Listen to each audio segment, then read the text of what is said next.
It's 36 years since a cipher clerk in the Soviet embassy defected in Ottawa. Today, Igor Gouzenko's secret testimony before a royal commission in 1946 was made public.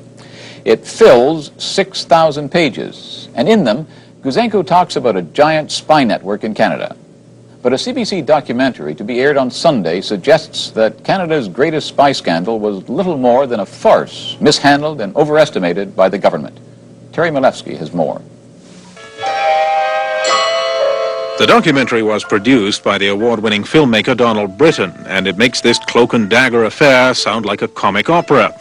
It describes how, when Gouzenko first defected, carrying top-secret documents from the Soviet embassy, nobody would talk to him. Justice Minister Louis Saint Laurent wouldn't see him, the night editor at the Ottawa Journal thought he was a nut, and Prime Minister Mackenzie King so mishandled the whole affair that all he could think of was having the Mounties watch Gouzenko's flat to see if this valuable defector committed suicide.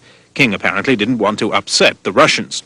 But even when Gouzenko's importance was recognized, King still sat on the case for 5 months and then discussed it with the spirit world.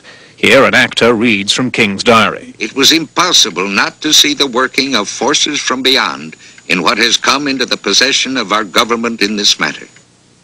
But if the government mishandled it all, so did the RCMP. 11 suspected spies named by Gouzenko were supposed to be kept under surveillance by just 2 Mounties. Constable Campbell and myself, he and I, we maintained 24-hour surveillance on all the suspects, 11 of them in the Ottawa region.